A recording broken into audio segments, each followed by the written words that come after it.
Näin. Tervetuloa tähän Autismiliiton verkkokoulutustallenteeseen Autismikirjon henkilön kohtaamisesta ja käytännön toimintamalleista arkeen. Mun nimi on Marko Lahti. Toimin Autismiliitolla koulutustoiminnan suunnittelijana 4 vuotta.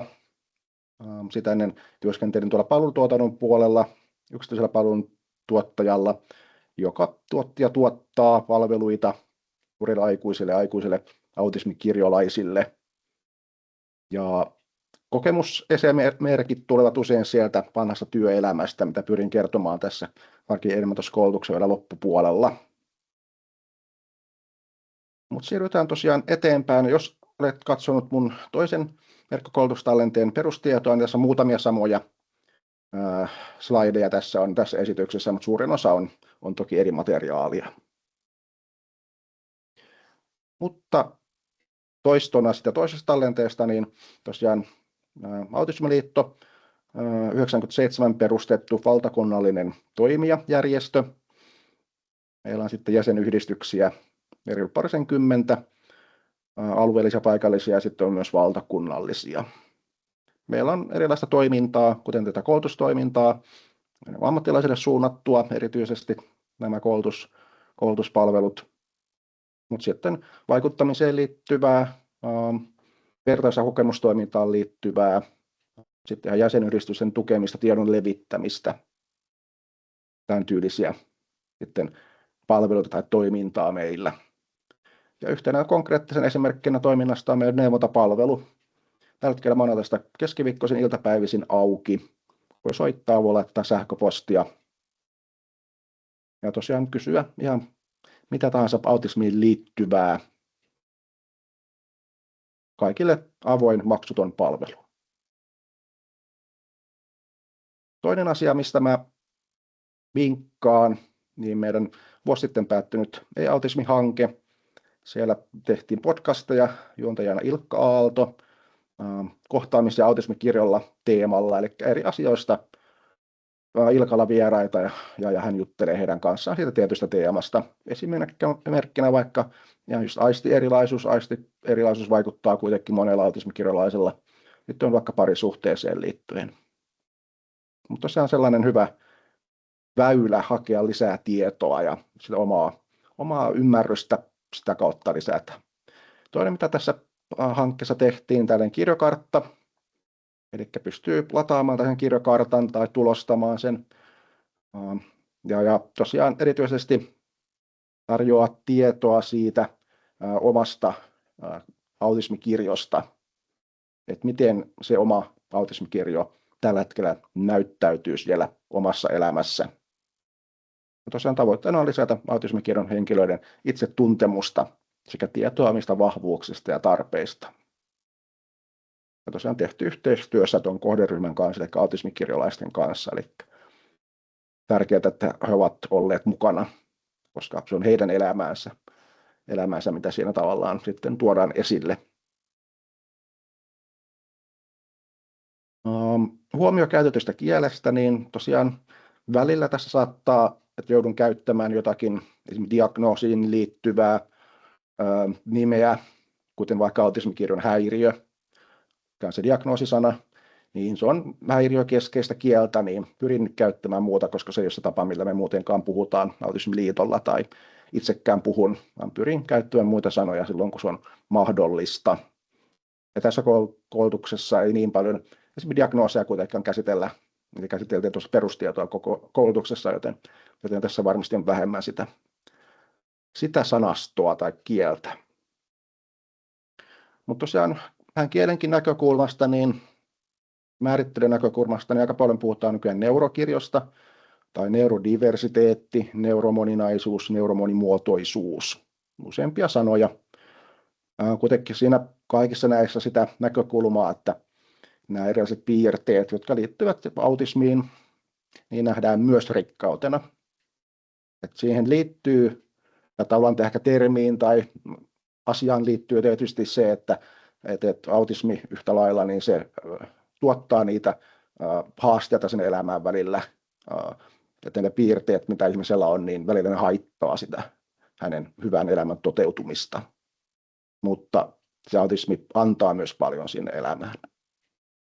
Varsinkin oikeanlaisen tuen avulla sitten silloin, kun tukea tarvitsee. Yksittäin on tuo nepsy-sana tuolla. Myös nepsy-sanaa käytetään paljon. On käytetty ehkä pidempään, varsinkin kun on nepsy-valmentajia, eduskunnassa nepsy-verkosto. Mutta sitten välttämättä kaikki autismikirjoilijat eivät pidä siitä, että heistä puhutaan vaikka nepsyinä, koska nepsy-sanan taustalla on kuitenkin se neuropsykiatrinen häiriö. Niin siinä kuitenkin taustalla on se niin kuin negatiivinen häiriö, että ihminen ei olekaan tavallaan häiriötön, tai että silloin kun on vaikka autismia, niin hänellä on myös häiriö silloin. He ei tietenkään ole kauhean positiivista ajattelua. Niin osa ei pidä siitä, että puhutaan nepsystä tai että hän olisi nepsy.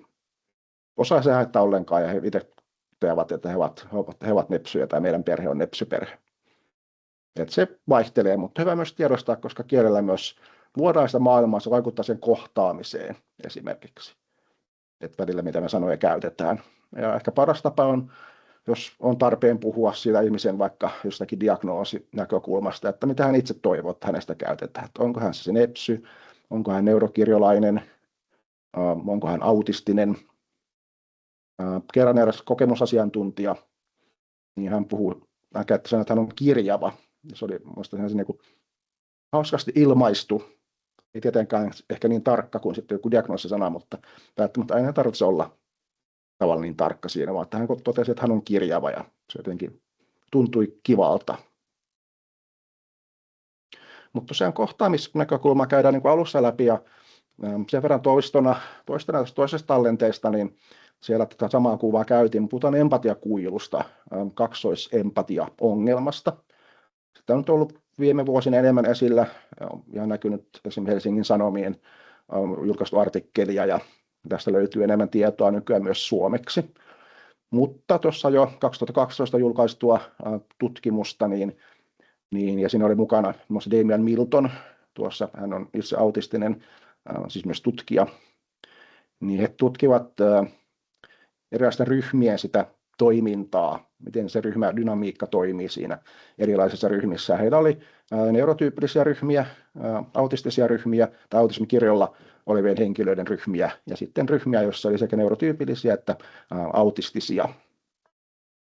Ja totesivat siinä, että silloin kun on erilaisia näitä neurotyyppejä, niin silloin molemmilla neurotyypeillä on vaikeuksia tulkita toisen käyttäytymistä tai tehdään virheellisiä tulkintoja eikä ymmärretä riittävästi. Niin tähän silloin vaikuttaa, että silloin kun minun kaltaiseni neurotyypillinen henkilö tapaa autismikirjolaista, kohtaa häntä vaikka ensimmäistä kertaa tai useampia kertoja, niin siinä on enemmän riskiä sille, ettei tunnista riittävästi ja ymmärrä toisen niin kuin erilaista tapaa olla, erilaista elämää, erilaisia tarpeita. Ja kohtaamisen näkökulmasta on toki hyvin tärkeää, että molemmat kokevat, että hän tulee ainakin vähintäänkin silloin tällöin ymmärretyksi. Ja ikävä kyllä usein tilanne saattaa olla niin päin, että se autismikirjalainen joutuu enemmän tekemään omia mukautuksia ja sopeuttamaan omaa toimintaa enemmän, koska hän kuuluu sen neurovähemmistöön ja enemmän ihmiset ovat sitten neurotyypillisiä, jolloin varmaan ne kohtaamiset tapahtuvat enemmän tai useammin monesti sen neurotyypillisen henkilön kanssa, jolloin tosiaan sitä ristiriitaa ja väärin tulkintaa saattaa tulla enemmän niin kuin molemmilta puolilta. Mutta kohtaamisen näkökulmasta niin lyhyesti jotakin ratkaisuja jo tähän kohtaan.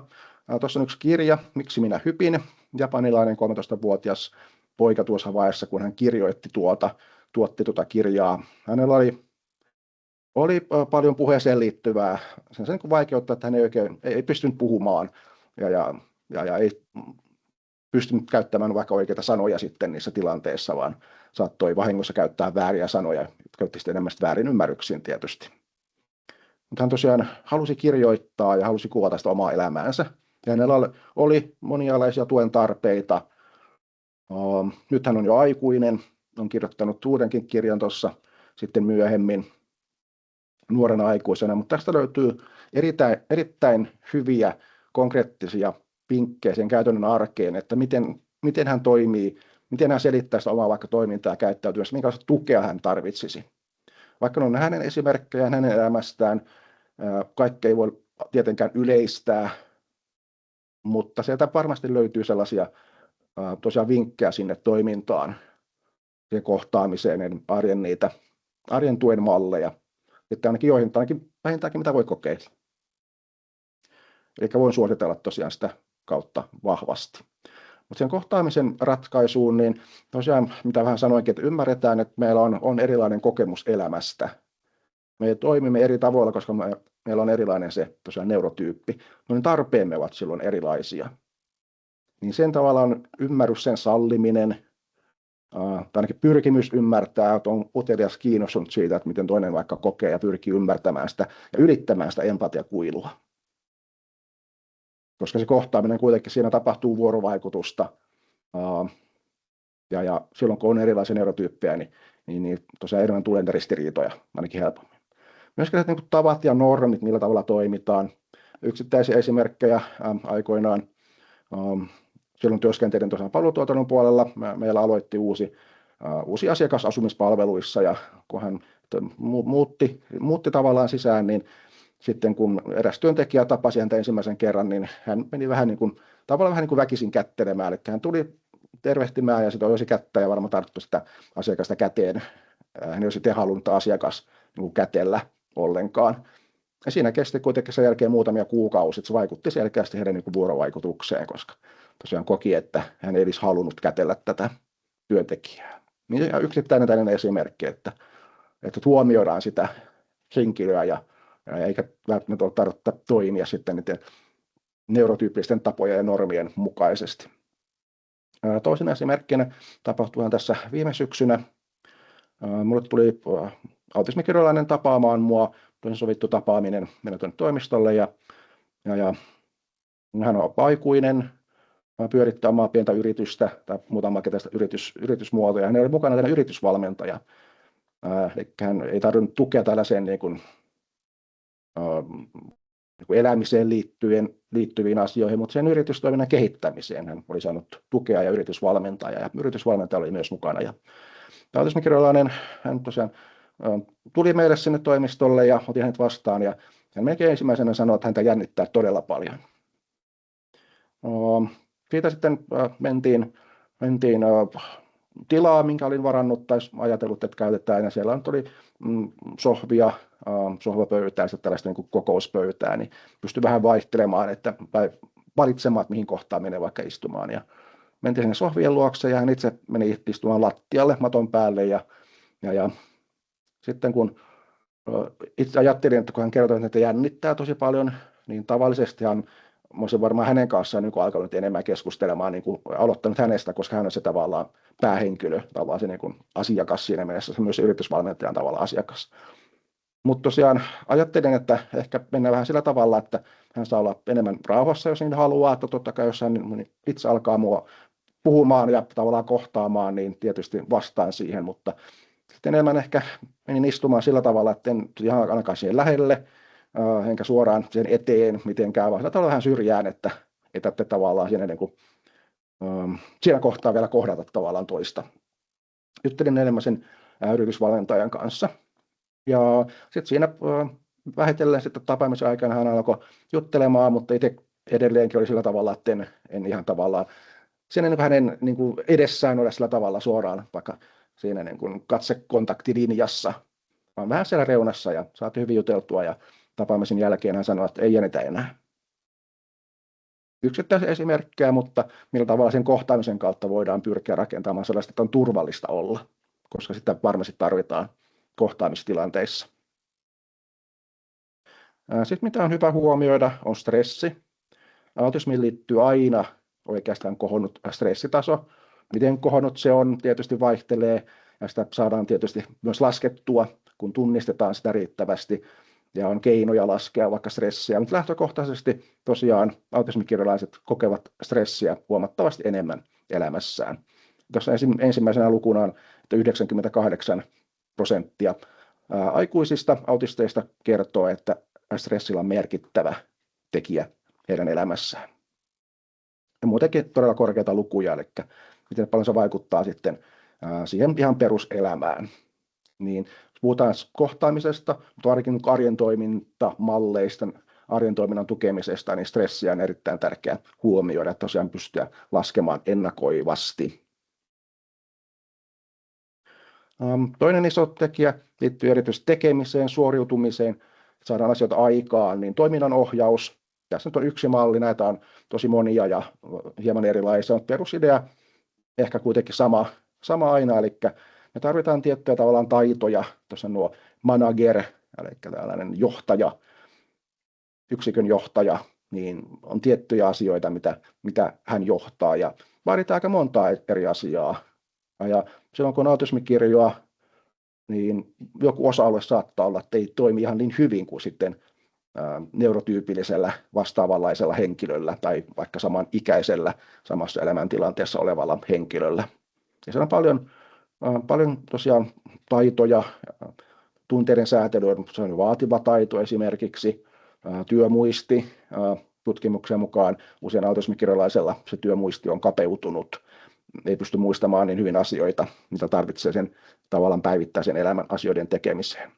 Niin tätä on tärkeää huomioida ihan sitä toimintakykyä itsessään, että mitä se kullakin on, ja sitten sitä stressiä esimerkiksi yhdessä, koska tiedetään kaikki, että kun ollaan stressaantuneita, niin se toimintakyky ei välttämättä ole niin hyvä. Tuntuu, että asioita unohtuu tai aikataulut ei toimi niin hyvin ja ollaan kuormittuneempia, niin se vaikuttaa sitten moneen asiaan. Kohtaamisnäkökulmaa, niin eräs kokemusasiantuntija kysyi kerran, kokemusasiantuntijalta kysyttiin, että mitä hän toivoo niin kuin ammattilaiselta. Siinä oli sosiaalitoimen työntekijöitä, eli sosiaalityöntekijöitä, sosiaaliohjaajia eräästä yksiköstä. Ja koulutusta, mitä pidin heille, ja kokemusasiantuntija myös mukana kertoi omasta kokemuksestaan. Ja he tosiaan kysyivät häneltä, että mitä me ammattilaiset, mitä me voidaan tehdä. Niin tämä kokemusasiantuntija, autismikirjalainen aikuinen, sanoi, että hän toivoi, että hän tulisi kuulluksi. Ja hänen luotettaisiin. Eli vähän myös sitä empatiakulun näkökulmaa, että ei tulkita niitä, mitä hän sanoo tai mitä hän toimii sitä omasta neurotyypistä katsottuna, vaan pyritään tosiaan kuulemaan häntä ja luottamaan, että se mitä hän sanoo, niin hän oikeasti tarkoittaa sitä ja se on hänen näkemyksensä. Että vaikka se voi tuntua jotenkin oudolta tai ristiriitaiseltakin. Niin pyritään näkemään tosiaan sen, tai ylittämään sitä empatiakuilua, niin auttaa siinä kohtaamisessa. Ja varmasti sen niin kuin ymmärtämisessä, sen turvallisemman tilan luomisessa, niin se auttaa kohtaamista onnistumaan. Sitten, mitä me tarvitaan niin kuin vuorovaikutuksen rakentamisessa, me tarvitaan tunnetta. Tarvitaan turvallinen tunneyhteys, eli tunneilmapiiri, sitten suora, selkeä kieli ja konkreettisuus. Tässä on perusasioita, mutta niiden huomioiden korostuu silloin, kun ollaan tosiaan tekemisessä vaikka autismikirjallisen kanssa, koska tosiaan sitten, mitä me ollaan totuttu toimimaan neurotyyppisen kanssa, niin välttämättä ne aina toimii niin hyvin, vaan saattaa toimia jopa ristiriitaisesti tai huonolla tavalla pahimmillaan. Tarvitaan sitä tunnetta siellä, tarvitaan tuttuutta. Ennakoitava ympäristö auttaa aivoja toimimaan. Eli rutiinit, ennakointi, selkeä rakenne, ne tukevat hyvinvointia ja vuorovaikutusta. Ympäristöä kannattaa muokata neuroystävälliseksi. Ja tuosta myöhemmin tulee lisää näitä konkreettisia vielä, mutta ihan perusvalot, äänet, aikataulu, tauot. Ja jos ajattelee vaikka tässä taukoja, niin eräs kokemusasiantuntija sanoi kerran, kun häneltäkin kysyttiin, että mitä ammattilaiset voisivat tehdä, niin hän sanoi, että hän toivoo, että tapaamiset alkaisivat ajallaan ja loppuisivat ajallaan. Niin myöskin varmasti että tauot toimivat sen ilmoitetun aikataulun mukaisesti. Uudet tilanteet sujuvat paremmin, kun niissä on ennakkotieto ja rauhallinen aloitus. Ennakkotieto usein korostuu autismikirjalaisen kohdalla. Ja annetaan aikaa myöskin niissä. Mutta on ennakkoon ehkä enemmän tietoa, on nähty vähän vaivaa sen ennakkotiedon suhteen. Että hän tietää paremmin, miten joku tilanne tulee menemään, varsinkin silloin, kun se on uusi. Ja kolmantena on tosiaan Katri Saarikivi muun muassa tuonut näitä ajatuksia, ja tässä on tämä tunnetuttuus ja peilautuminen. Tosiaan me peilaudutaan niin siinä kohtaamistilanteessa toiseen ihmiseen, tosiaan niin kuin virittäydytään toisiin ihmisiin eri tavoin. Mutta se, että vuorovaikutuksen tempo on rauhallinen, ärsykkeitä on vähän, kommunikointi on konkreettista, yksiselitteistä. Samantyylisiä asioita, mutta se tarkoittaa just sitä, että niitä täytyy silloin huomioida eri näkökulmista. Sen kommunikaationäkökulmasta, vaikka niin kuin aistinäkökulmasta, ylipäänsä miten edetään tilanteissa.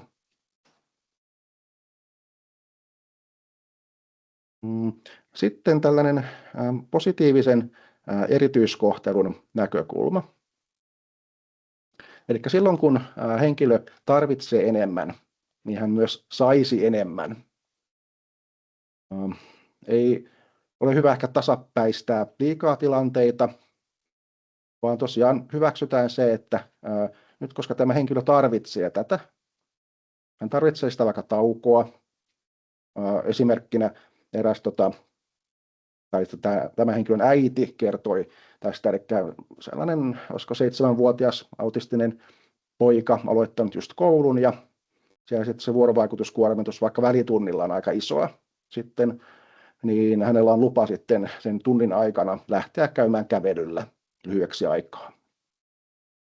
Eli tosiaan sitä, että kun tarvitsee enemmän, niin saisi myös enemmän.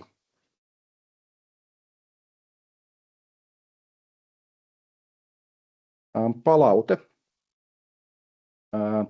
Palautteen avulla voidaan myöskin vahvistaa sitä vuorovaikutusta. Ollaan kiinnostuneita toisesta, toinen huomaa, että hänestä ollaan kiinnostuneita. Ja se, mitä hän vaikka antaa palautetta, niin sillä on merkitystä.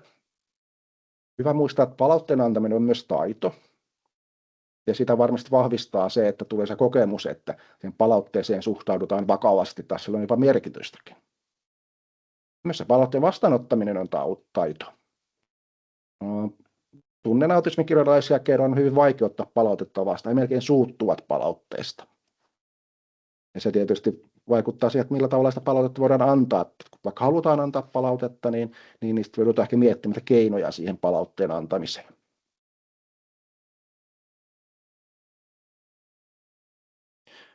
Tämä oikeastaan tähtää nämä kohtaamisnäkökulmat allianssiin. Ollaan samalla puolella. Niin silloin myös ne vaikeammat tilanteet yleensä sujuvat paremmin. Henkilö, jos on vaikka asiakkaana, mikä on minulle tosiaan vanhaa sitä tuttua maailmaa, kun pitkään työskentelin siellä palvelutuotannon puolella, niin on hän niin asiakkaan vaikka roolissa, niin välillä joudutaan ehkä pyytämään häneltä tekemään asioita, mistä hän ei aina niin paljon ehkä tykkäisi tehdä tai haluaisi ehkä aina tehdä, mutta on sitten jotakin kautta välttämättömiä. Niin se, että on sellainen kokemus siitä, että se asiakas vaikka kokee, että ollaan samalla puolella, että tuo on ihan hyvä tyyppi, se haluaa mulle hyvää, niin todennäköisesti hän sietää silloin enemmän tällaista, että okei, no en mä tässä nyt ehkä tykkää kauheasti, mutta kyllä mä tämän voin tehdä, näkökulma ehkä toimii paremmin. Että jos se henkilö kokee, että no tuo on kyllä tosi tylsä tyyppi, se ei kyllä yhtään ymmärrä mua, niin silloin on helpompi sitten kieltäytyä vaikka, tai voi olla sitten vaikka haastavaa käyttäytymistä. Niin se varmaan jossain määrin siihen kuitenkin pystyy vaikuttamaan, että sillä allianssinäkökulmalla, jos henkilö kokee, että ollaan samalla puolella. Ja siihen vaikuttaa juuri tällainen, tulee kuulluksi, tulee kohdatuksi, tulee sitä peilautumista, niin sitä kautta rakennetaan sitä vuorovaikutusta ja kokemusta siitä, että tässä on hyvä olla ja tuo toinen ymmärtää minua.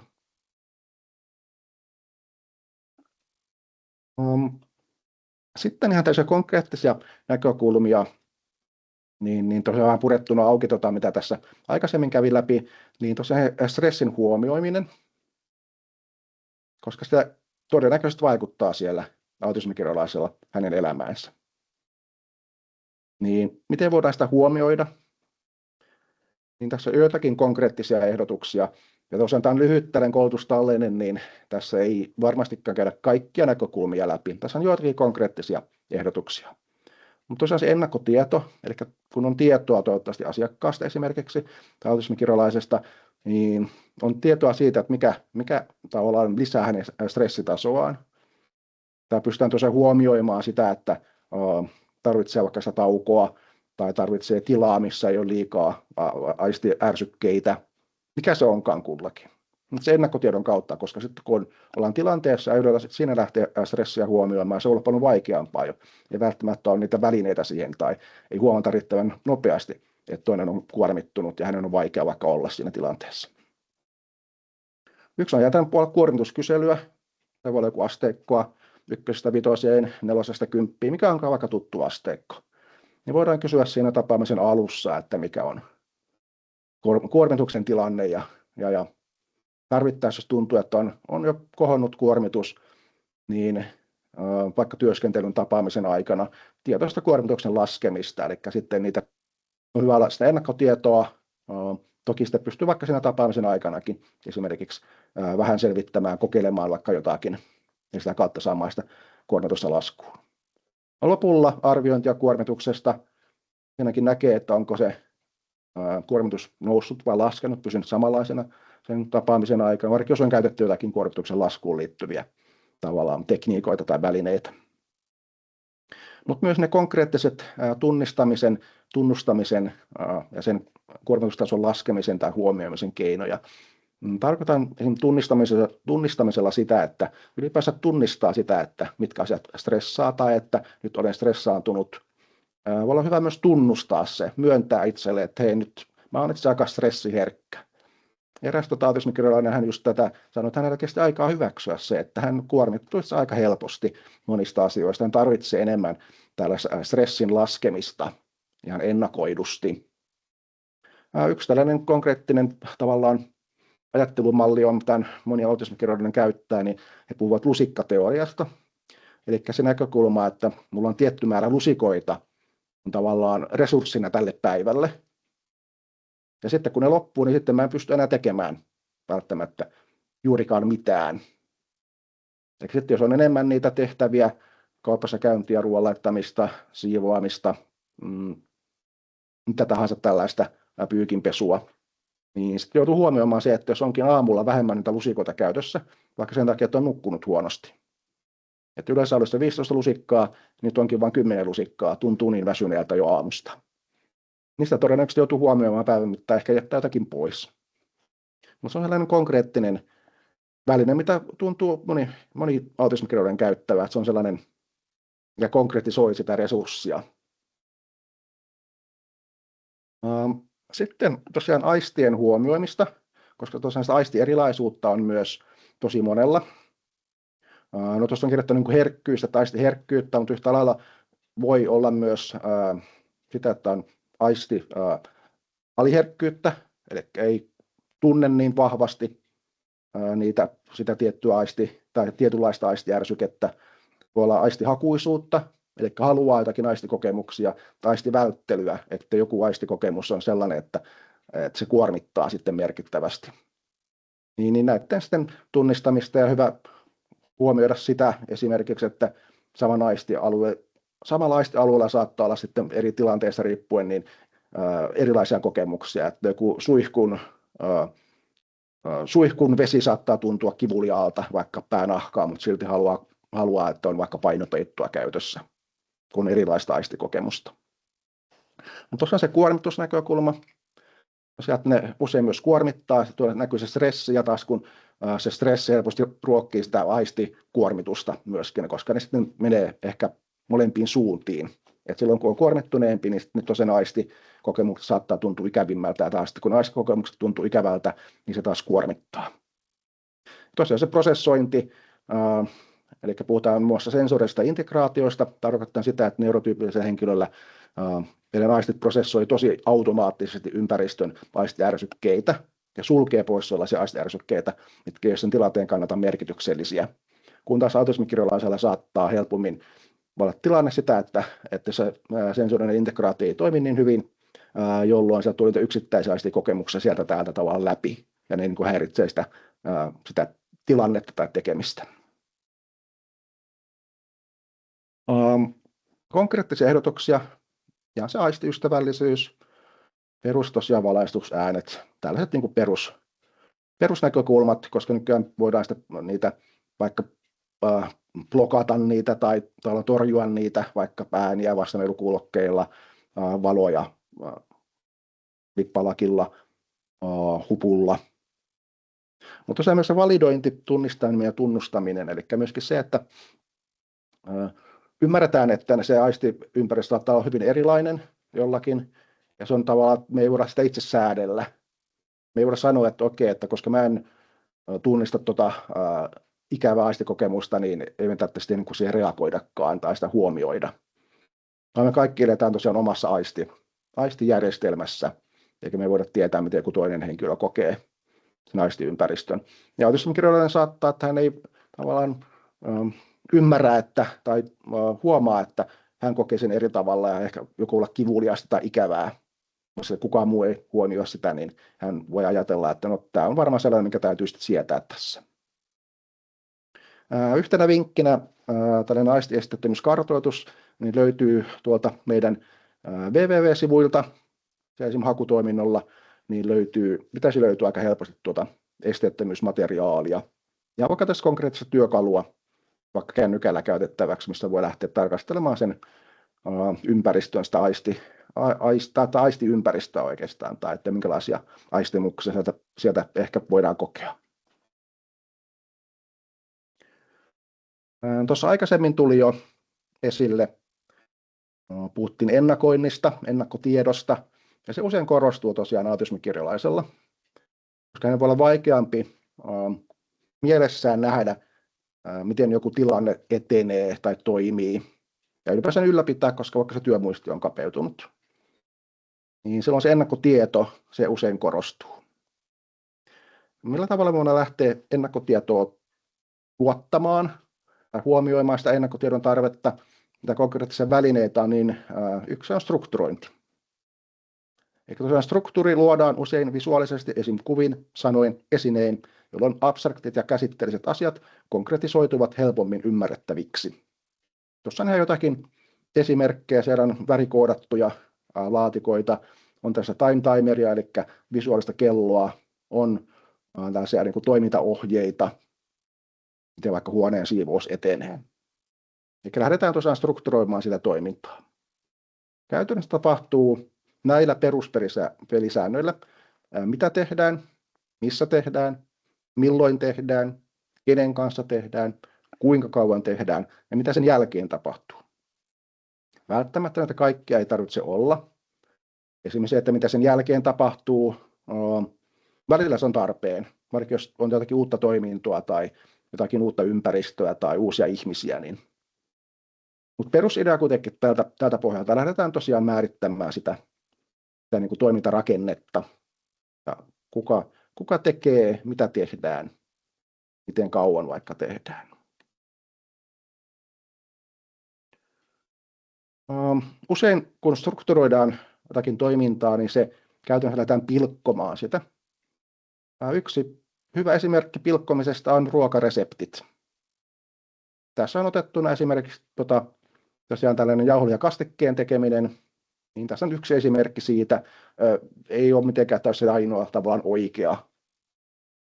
Että näitä on erilaisia, varmaan eri sitten autismikirjalliset, jos he ovat vaikka asiakkaana palveluissa, niin vaativat varmaan erilaisia ohjeita, mutta kuitenkin perusideat lähdetään pilkkomaan sitä pienemmäksi.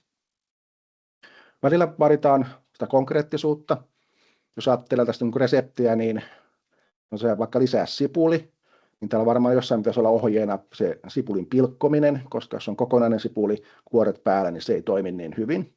Ja tämä on nyt vain esimerkki. En tarkoita, että kaikki vaatisi sitä, mutta tiedän, olen ollut tilanteessa, että esimerkiksi on tällainen just pilkossipuli tai pilkovihannekset, niin sitten autismikirjoilla voi jäädä pohtimaan, että no minkä kokoisiksi. Ei ole sitä varmuutta tavallaan ja tarvitsee ehkä tarkemman määrityksen, että vaikka minkä kokoinen. Ja se voi olla joku mallikappale tai joku vaikka mitat tai jollakin viivottimella vaikka näyttää, että tämän kokoinen esimerkkinä. Tai sitten tällaista, että on vaikka että sekoita kastiketta, niin miten usein? Onko se sekunnin välein, silloin oikein pysty tekemään muuta, tai minuutin välein ne saattaa palaa pohjaan. Ja muutenkin tällainen samaan aikaan eri asioiden tekeminen saattaa olla vaikeampaa, jolloin täytyy tehdä ne vaiheet tai tietyt sen vaikka reseptin sisällä olevat tekijät niin kuin erikseen. Eli ensin vaikka se kastike, jonka jälkeen tekee sitten paistaa sen pastan tai makaronin tai spagetin. Eli niitä välttämättä ei voi oikein tehdä samaan aikaan. Sitten tai niin kuin strukturointipilkkominen näkökulma, niin usein tosiaan voidaan käyttää kuvia. Ylipäänsä voi olla niin kuin visuaalinen vinkki, se tavallaan muistuttaa asiasta. Esimerkkinä itse olen välillä, jos on ajatuksena, että työpäivän aikana jollain tauolla vaikka imuroin meidän asuntomme, niin välillä se on saattanut multa jäädä, koska työ vie mukanaan ja sitten tajuakin illalla, että ai niin piti imuroida päivän aikana, sitten saattaa olla jotakin muita asioita, joita ainakin muu perhe sitten paikalla. Niin tällainen visuaaliset vinkit saattavat välillä toimia. Tässä vielä vähän kootuna yhteen konkreettisia ehdotuksia, eli tosiaan näytä ohjelmat tapahtumat selkokielellä ja kuvilla, tapahtumakalenteri, jossa on kuvakkeet, värikoodatut toiminnot, niin kuin vaikka ne laatikot siellä. Kielestä, niin selkokieli itsessään, se on ihan oma kielensä, siinä on tietyt vaatimukset, mutta varmaan selkeämpää kieltä voidaan kaikki käyttää. Se ei vaadi sitä ehkä tiettyjä sääntöjä niin paljon tai sitä, minkälainen se kuuluu olla, niin kuin selkokieli, mutta kuitenkin se, että se on selkeämpää, ymmärrettävämpää varmasti kaikille.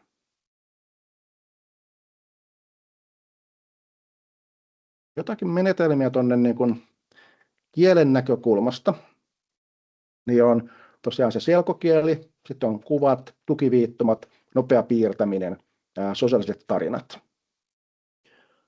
Mä listasin tähän linkit, jos on kiinnostusta, niin tästä voi ottaa sitä linkkiä. Löytynee myös hakusanoilla aika hyvin, mutta tässä testasin, niin linkit ainakin tänään toimivat, niin pitäisi pystyä käyttämään näitä. Mutta tosiaan siinä Papunetista löytyy paljon työkaluja, toki sitten myös Selkokeskuksesta siihen selkokieleen liittyen. Ja nykyään myös tuo tekoäly alkaa olla hyvä näissä. Mä pyysin tekoälyä tekemään tällaisen sosiaalisen tarinan, eli tervehtimisestä. Se näkökulma, että miksi voi olla ihan hyvä tervehtiä. Että tosiaan tilanteena se, että sä tapaat niitä muita asiakkaita, muita opiskelijoita, muita työntekijöitä, mikä se rooli sitten onkaan, tai voi olla montakin roolia tietysti. Niin, että se on aika usein tapahtuu ehkä vaikka tällainen niin kuin tapaaminen, niin se huomenta on se, mitä minä voin tehdä. Jos on aamulla, sitten jos on vaikka illalla, niin se huomenta ei tietenkään ole silloin niin ehkä looginen, mutta ainakin on se tervehtimistä. Ja myöskin se voi olla näkökulma, että miksi tämä on hyvä, koska sitten kun tervehditään toista, niin toinen huomaa sut, hän tietää sun huomanneen hänet, voi olla hyvä mieli siitä, sitä voi seurata vaikka keskustelua, erilaisia tavallaan taustoja, että miksi ehkä kannattaa näin tehdä.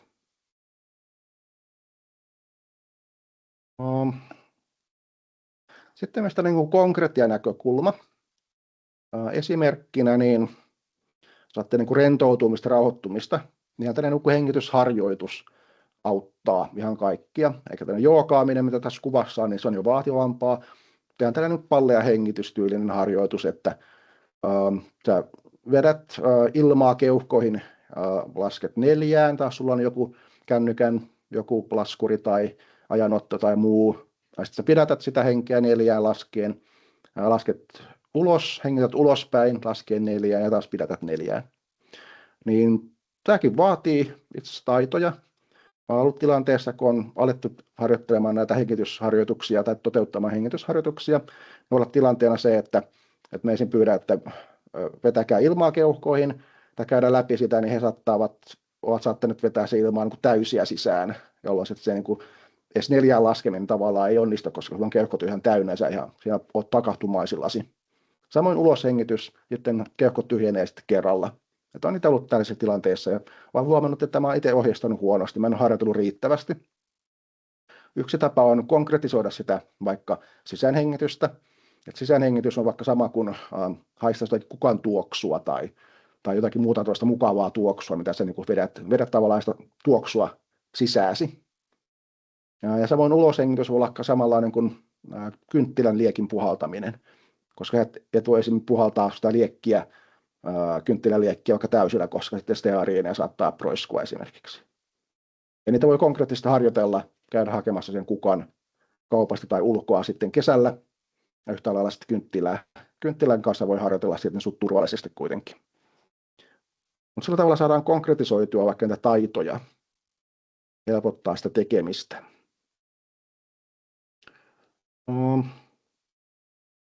Sitten täällä on jo myöskin tällainen kuin yksiselitteisyys. Esimerkki liittyy myös tällaisiin selkeään kieleen, mutta erään kuulin tilanteesta, mitä paikalla tuttu asiakas oli ollut siinä tilanteessa. Oli valmentajan kanssa jutelleet yhteishausta.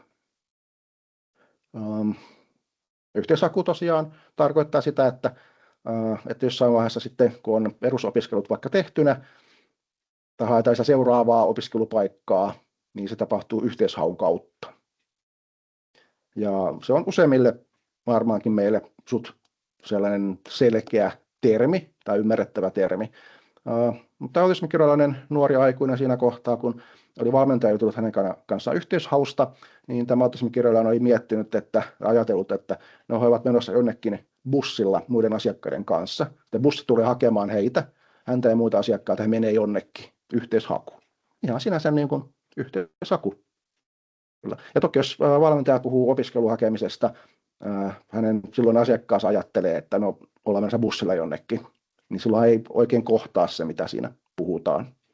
Varmasti tulee jossain kohtaa esille, mutta saattaa haittaa sitä niin just ristiriitaa ja hämmennystä, että mitä tässä tavallaan niin kuin tapahtuu, tai miksi tuo valmentaja puhuu tollaista, tai valmentaja voi miettiä, että miksi tuo asiakas puhuu tollaista.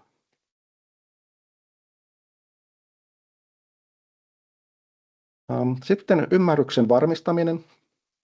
Yhtäällä tuohon niin kuin äskeiseen esimerkkiin sitäkin, että varmistetaan ymmärrys, että puhutaan samoista asioista esimerkiksi. Yksi hyvä konkreettinen tapa ymmärryksen varmistamiseen voi olla se, että pyytää sitä henkilöä, kenen kanssa on siinä vaikka antamassa ohjeistusta, niin pyytää häntä, että okei, no mistä sä aloitat? Mitä sä teet ensimmäisenä? Ei välttämättä tästä kaikkea kerrata, jos vaikka on niin kuin isompi, laajempi ohje, mutta tavallaan, että mistä toinen aloittaa. Jos on tällainen yhteishakutyylinen tilanne, niin sitten jos valmentaja kysyisi, että no, mitä sä teet ensimmäisenä, ja jos vastaus, että no mä menen tuonne ulos odottamaan sitä bussia, niin siinä tulee varmasti esille se, että nyt ollaan puhuttu eri asioista. Todennäköisesti on tullut toki aikaisemminkin vastaan, mutta esimerkin näkökulmasta. Sitten tähän ihan loppuun, niin muutamia vielä materiaalivinkkejä. Tässä oli Askel aikuisuuteen hanke, Autismiliiton alainen hanke, tuossa päättyy 4 vuotta sitten jo, mutta se on tosi paljon hyvää materiaalia. On tosiaan nuorille aikuisille suunnattu eniten, mutta varmasti pystyy sitten esimerkiksi aikuiset käyttämään ja sitten vaikka teini-ikäiset yhtä lailla. Mutta siellä on tosiaan materiaalia nuorille, materiaalia vanhemmille, materiaalia ammattilaisille ja myöskin materiaalipankkia, missä on vaikka kokemusvideoita. Siellä on tosi hyviä videoita eri näkökulmista ja sitä kautta ihan niitä käytännön konkreettisia vinkkejä. Muistaakseni yhdessä videossa puhutaan tuosta vaikka visuaalisesta vinkistä. Ja eräs kokemusasiantuntija puhuu, että miten hän käyttää tällaista visuaalista vinkkiä hyväkseen. Mutta monesta just stressiin liittyvistä näkökulmista rentoutumiseen ja just tähän toiminnanohjausnäkökulmia sitten eri teemoista, niin tosi hyviä videoita löytyy sieltä.